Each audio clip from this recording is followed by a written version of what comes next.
तो अस्सलामुअलैकुम वसाफ डिजिटल के साथ मैं हूं आपकी मेज़बान सादिया रशीद। तो आप सब हैरान हो रहे होंगे कि ये शर्ट आज मैंने क्यों पहनी है। तो ये शर्ट पहनने की एक ख़ास वजह है। आज हम यहाँ पर मौजूद हैं ऑस्ट्रेलियन फ़ुटबॉल टीम के साथ। ये ग्राउंड में हम मौजूद हैं और ऑस्ट्रेलियन फ़ुटबॉल टीम की जो टीम को लीड कर रही हैं, तो उनकी प्लेयर हमारे साथ मौजूद हैं। अस्सलामुअलैकुम। वालेकुम अस्सलाम। कैसी हैं आप? शुक्र, बिल्कुल ठीक ठाक अल्हम्दुलिल्लाह। ये एक शानदार सा खेल और इतनी फ़िट क्लास की इसमें फ़िटनेस, तो क्या है इस खेल के बारे में ज़रा बताइए गया। ऑस्ट्रेलियन फ़ुटबॉल टीम जो आप इंटरनेशनल लेवल पर भी खेल रहे हैं, तो ये बताइएगा कि इसमें प्रॉपर क्या होता है, कितने टीम मेंबर्स होते हैं, कैसे खेली जाती है ये। मेरा नाम डॉक्टर सबूत सईद है और मैं बेसिकली ऑस्ट्रेलियन फ़ुटबॉल हमारी गेम का नाम है और ये बेसिकली बनी थी पहली बार 2017 में ही और इसकी प्रॉपर सिलेक्शन हुई थी। पाकिस्तान स्पोर्ट्स बोर्ड में इसके ट्रायल्स हुए थे और तभी एक नेशनल टीम हमने बनाई थी ट्रायल्स के थ्रू, और जब पहली बार बनी तभी मेरी अल्हम्दुलिल्लाह सिलेक्शन हुई थी और तब से अभी तक मैं इस टीम का हिस्सा हूँ। और उसके बाद हमने 2017 में खुशकिस्मती से हमने एक वर्ल्ड कप भी खेला।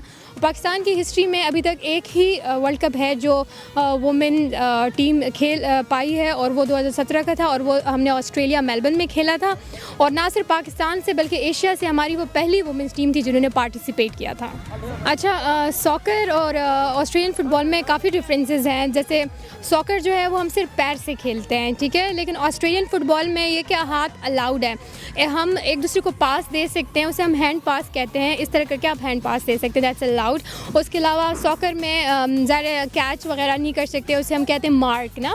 तो इसमें ऑस्ट्रेलियन फ़ुटबॉल में अगर फॉर एग्जांपल एक प्लेयर किक कर रहा है तो दूसरा बंदा उसको कैच कर सकता है, उसे मार्क कर सकता है, तो बॉल उसकी हो जाएगी जिसने मतलब मार्क लिया हुआ है। उसके अलावा पोल्स का डिफरेंस होता है, यहाँ काफ़ी हाई पोल्स होते हैं। जैसे उसमें तो फुटबॉल में तो एक गोल है, एक लिमिटेड सा, जिसके अंदर आपने बॉल पास करनी है। इसमें आपके पास पोल्स होते हैं और जो सेंटर पोल होता है अगर उसमें से बॉल जाती है 6 पॉइंट होता है, साइड से जाती है तो 1 पॉइंट होता है, इस तरह करके। जी बिल्कुल ऐसा ही है जैसे इंजरीज तो सारी गेम्स में होती है, लेकिन ये ऐसी है काफ़ी एनर्जेटिक और it's very prone to injuries ना, क्योंकि इसमें टैकलिंग, बम्पिंग, ये सारी चीज़ें अलाउड है।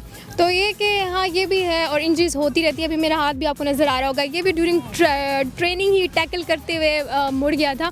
तो ये कि हम इस चीज़ के आदी हो चुके हैं और मतलब अब ये चीज़ें हमें इतनी कोई ख़ास नहीं लगती। इंजरी होती है, रेस्ट लेते हैं, रिकवर करते हो, दोबारा से बैक टू गेम।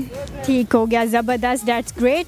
तो बताइएगा कि ये ग्राउंड खेलते हैं, लेकिन पाकिस्तान में क्या ऐसी फैसिलिटीज़ मिलती हैं कि क्योंकि गर्ल्स का ऐसा होता है कि जब तक उन्हें एक प्रॉपर ग्राउंड ना दिया जाए तो वो नहीं खेल सकती हैं, तो क्योंकि बॉयज़ हैं वो कहीं भी आउटडोर जाके खेल सकते हैं। तो क्या पाकिस्तान में इस चीज़ की स्पोर्ट्स के हवाले से कमी नज़र आती है आपको?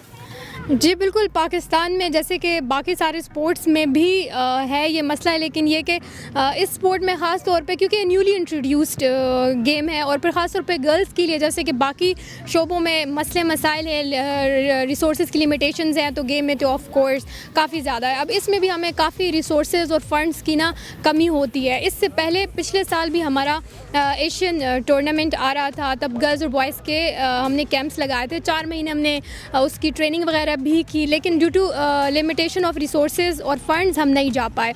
और अभी जैसे आपको नज़र आ रहा होगा यहाँ दोबारा से हमारा कैंप लगा हुआ है 4 महीने से डिविजनल पब्लिक स्कूल रावलपिंडी में। इसके साथ साथ पाकिस्तान के डिफरेंट और शहरों में भी हमने लगाया हुआ है। 4 महीने हो गए हैं और हम इसी पे वर्किंग कर रहे हैं, सब बहुत मेहनत कर रहे हैं। और हमारी जो फेडरेशन के जो हेड हैं हमारे सरदार तारिक महमूद साहब हो गए और जो सेक्रेटरी हैं हमारे जुल्फ़िकार साहब हो गए, बस उनकी ही मेहनत, भाग दौड़ और फिर प्लेयर्स का अपना, मतलब हमें कोई सपोर्ट नहीं है गवर्नमेंट की तरफ से या कोई फंड्स नहीं है। और आपके चैनल के थ्रू मैं जो है ना ये एक मैसेज भी देना चाहूँगी कि हमें जो है ना थोड़ा सा सपोर्ट दिया जाए, क्योंकि जितना जो है हम लोग मेहनत कर रहे हैं तो उसके लिए ये अगर थोड़ी सी आपकी सपोर्ट होगी, थोड़े से आपके फ़ंड्स होंगे, थोड़े से आपकी तरफ से हमें रिसोर्सेज मिलेंगे, तो इंशाल्लाह ये कि हम बहुत जो है अच्छा आपको रिज़ल्ट देंगे। और जितना मेरा एक्सपोजर है, जैसे हम वर्ल्ड कप खेलने गए थे उसमें 12 डिफरेंट कंट्रीज़ ने पार्टिसिपेट किया था, उनकी लड़कियों ने पार्टिसिपेट किया था। एशिया से एक वाहिद औरतों की टीम थी पाकिस्तान की जिन्होंने पार्टिसिपेट किया, और यकीन करें उनके पास फंड्स की, रिसोर्सेज की, डाइट की, किसी भी चीज़ की कोई कमी नहीं थी, लेकिन फिर भी हमारी लड़कियां गई और उधर उनका मुकाबला किया। बेसिकली ऑस्ट्रेलियन फ़ुटबॉल इसलिए इसको कहते हैं क्योंकि ऑस्ट्रेलिया जैसे हम इनकी ना नेशनल गेम है ये ऑस्ट्रेलिया की, और इसका ऑरिजिन भी ऑस्ट्रेलिया से हुआ है, तो इसको ऑस्ट्रेलियन फ़ुटबॉल कहते हैं। ये तो आपकी बात बिल्कुल सही है कि खेलों के लिए टाइम निकालना मुश्किल हो जाता है। बेसिकली हाउस जॉब में जो कॉल स्केड्यूल होता है, जो हमारी कॉल्स होती हैं वो 30 आवर्स कंटिन्यूसली आपको ऑन कॉल रहना होता है, यानी हॉस्पिटल में रहना होता है, रिस्पॉन्ड करना होता है, और फिर पोस्ट कॉल आके इधर आना, तो वाकई टाइम मैनेज करना बहुत मुश्किल होता है। इसको तो मैं कहूँगी कि वाकई एक बहुत चैलेंजिंग चीज़ है। लेकिन जहाँ तक हिजाब की बात है, मुझे अल्हम्दुलिल्लाह कभी मुश्किल नहीं हुई, ना तो मुझे यूनिवर्सिटी कॉलेज में कभी हिजाब पर मसला हुआ, और ना ही मुझे गेम्स में आकर, ना ही ये अल्लाह का शुक्र है स्टिग्मा है हमारे माशरे में, और मैं बहुत आसानी से खेल लेती हूँ। तो ये सब आप खेलती हैं, तो इस सब को मैनेज कैसे करती हैं आपकी, क्योंकि एक मेडिकल लाइफ भी है और साथ आपकी ये खेलों वाली भी है, मतलब कि खेलों में आके तो आपको एक फ़न सा लगता होगा ये। हाँ, बेसिकली मैं उसी एक हेक्टिक रूटीन से छुटकारा पाने के लिए मैंने खेलों का सहारा लिया है। पोस्ट कॉल आना बहुत मुश्किल होता है, लेकिन जो हैप्पी डेज़ होते हैं, लाइक जो ओपीडी डेज़ होते हैं सुबह 8 से दिन के 2 बजे, वहाँ आकर बहुत फ़न करते हैं, बहुत मज़ा आता है। एक पूरी सारे दिन की थकावट उतर जाती है इससे, और ख़ुद मैं इस चीज़ को बहुत ज़्यादा अप्रिशिएट करती हूँ। ये जो गर्ल्स जो मेरे साथ कर रही हैं, जिन्होंने अपनी पूरी ज़िंदगी, मैं तो डेफ़िनेटली उस तरह से स्पोर्ट्स को नहीं अपना टाइम दे पाई, लेकिन जो मेरे साथ की प्लेयर्स हैं माशाल्लाह वो स्पोर्ट्स में बहुत आगे, उन्होंने अपनी ज़िंदगी के 10-10, 15-15 साल दिए हैं स्पोर्ट्स को। ये एक बहुत ज़्यादा ज़रूरी चीज़ है हमारी फ़िज़िकल वेल बीइंग के लिए, और मुझे मोटिवेशन यहीं से मिली। जब मैं ख़ुद MBBS कर रही थी तो मैंने देखा था कम्युनिटी मेडिसिन में प्रिवेंशन पर बात की जाती है, हर जगह पर एक्सरसाइज और डाइट की बात की जाती है। नाज़रीन, तो हमारे साथ एक और प्लेयर मौजूद हैं, लेकिन देखने से तो ये मुझे लग रही हैं रशियन और कोरियन टाइप लग रही हैं, लेकिन चलते हैं बात करते हैं कि ये कहाँ से बिलोंग करती हैं। Can you speak Urdu? अल्हम्दुलिल्लाह मैं पाकिस्तानी हूँ जी, मैं बोलती हूँ उर्दू। नहीं, मुझे तो लग रहा है आप अब्रॉड से हैं। नहीं, मैं गिलगित बल्तिस्तान से ताल्लुक़ रखती हूँ। ज़बरदस्त है। तो हमारे नॉर्दर्न एरियाज़ की प्लेयर्स हमारे साथ मौजूद हैं, तो क्या नाम है आपका? समीना मजीद। समीना मजीद साहिबा, बताइएगा कि आप इस खेल में कैसे आई हैं, और ये इतना एनर्जेटिक खेल, और आप मुझे इतनी एनर्जेटिक लगी हैं, तो मैंने इसलिए सोचा कि आप रशियन और कोरियन लगती हैं मुझे। नहीं, मैं अल्हम्दुलिल्लाह हुंजा से हूँ, हुंजा से ताल्लुक़ रखती हूँ। हुंजा के लोग बहुत एक्टिव होते हैं, ख़ासकर स्पोर्ट्स में, हर चीज़ में हुंजा के लोग बहुत ज़्यादा इन हैं, तो मैं ऑस्ट्रेलियन फुटी खेलती हूँ। तो इस खेल में आकर आपको कैसा लगा है कि ये गर्ल्स के लिए काफ़ी अच्छी मुझे लग रही है कि आप सेफ़ रहते हैं, और इसमें आगे जाने के चांसेस ज़्यादा लगते हैं गर्ल्स क्योंकि आगे जा सकती हैं इस खेल में? जी, अल्हम्दुलिल्लाह बहुत ज़्यादा चांसेस हैं, ख़ासकर लड़कियों के लिए। मैं चाहती हूँ घर से, अपने घरों से निकले, वो खेलें, सब कुछ करें, बहुत ज़्यादा अपॉर्चुनिटीज़ है लड़कियों के लिए। तो हमारे साथ एक प्लेयर मौजूद हैं, तो इनसे हम जानेंगे कि इस गेम के बारे में हमने सब कुछ जान लिया, लेकिन इसके रूल्स एंड रेगुलेशंस क्या होते हैं, तो आप बताइएगा कि इस गेम के क्या रूल्स एंड रेगुलेशंस हैं। अस्सलाम वालेकुम। इसमें 18 प्लेयर्स होते हैं, तो 4 यहाँ पे आप देख सकती हैं कि यहाँ पे 4 पोल्स हैं, बीच में जो जाता है उसमें 6, और जो साइड्स में जो पोल्स है उसमें 1-1 नंबर होता है। और उसके साथ मैं थोड़ा आपको पोल्स के बारे में बताऊंगी।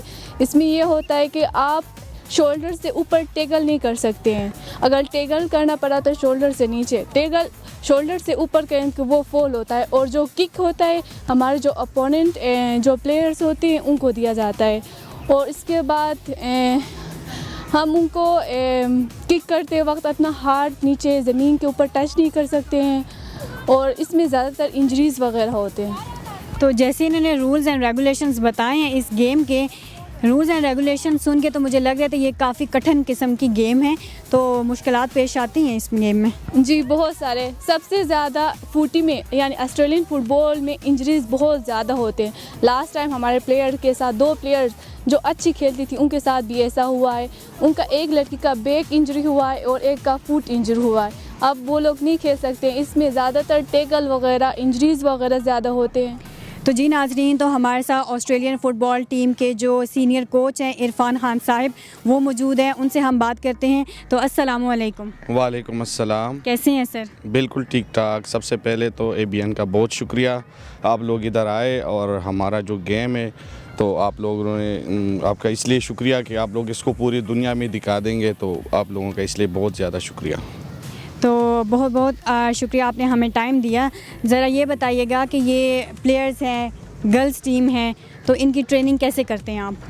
ट्रेनिंग तो इनकी ऐसे करते हैं, पहले तो उनको बुलाते हैं ना 4 साढ़े 4 बजे आते हैं, थोड़ा सा वार्म अप कर के फिर ये रनिंग करती है, रनिंग के बाद फिर स्ट्रेचिंग करती है, उसके बाद फिर इसको हम मुख्तलिफ कैटेगरीज़ में करते हैं, थोड़ा सा किकिंग, पासिंग, फिर उसको आधे घंटे के लिए मैच कराते हैं आपस में। तो बस रोज़ाना उनकी यही रूटीन होती है। तो गवर्नमेंट जो है कुछ आपके साथ सपोर्ट कर रही है इस टीम को लेकर, और जो ये खेल है कि गवर्नमेंट किस ऐसे इनिशिएटिव स्टेप्स लिए हैं गवर्नमेंट ने? अभी तक तो बदकिस्मती से न पिछले साल इन बच्चियों ने 6 महीने कैंप लगाया था, तो पिछले साल भी पढ़ना होने की वजह से लड़कों की टीम तो लेके गए हमारे जनरल सेक्रेटरी साहब चौधरी जुल्फ़कार साहब, उसने अपनी गाड़ी बेची थी। परसों उसने इंटरव्यू में नहीं बताया, लेकिन आज मैं आपको बता रहा हूँ, वो अपनी गाड़ी बेच के कुछ सदर साहब ने करके तो लड़कों की टीम चली गई और वो एशिया कप जीत के भी आ गए।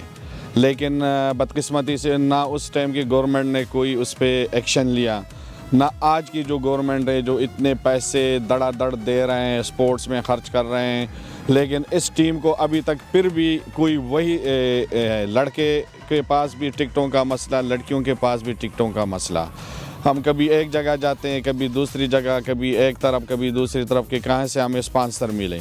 और इतनी बड़ी बड़ी सोसाइटियों के मालिक है उनके पास भी गए हैं, इतने बड़े प्रोजेक्ट के मालिक हैं उनके पास भी गए, मिनिस्टरों के पास भी गए, हर जगह गए, लेकिन अभी तक किसी जगह से हमें 1 रुपए का इमदाद नहीं मिला है। अब फिर वही आखिरी मरहला है जो फिर हम कोई अपनी गाड़ी बेच के, अपनी कोई बाइक बेच के तो इनको इंशाल्लाह लेके जाएंगे हर सूरत में इंशाल्लाह। तो जी नाजरीन, तो गवर्नमेंट किसी तौर पर सपोर्ट नहीं कर रही है, लेकिन ये है कि ये इंटरनेशनल जो इवेंट्स होते हैं वहाँ पर ये जाके खेलते हैं, तो ये अपने ओन पर जाते हैं। तो ये पाकिस्तान के रोशन सितारे हैं, अगर हम इन पर मेहनत करेंगे तो ये बाहर के मुल्क जाके पाकिस्तान का नाम रोशन करेंगे। तो इसी के साथ अपनी मेज़बान सादिया रशीद को इजाज़त दीजिए, लेकिन एक नारा लगा दीजिए, पाकिस्तान जिंदाबाद।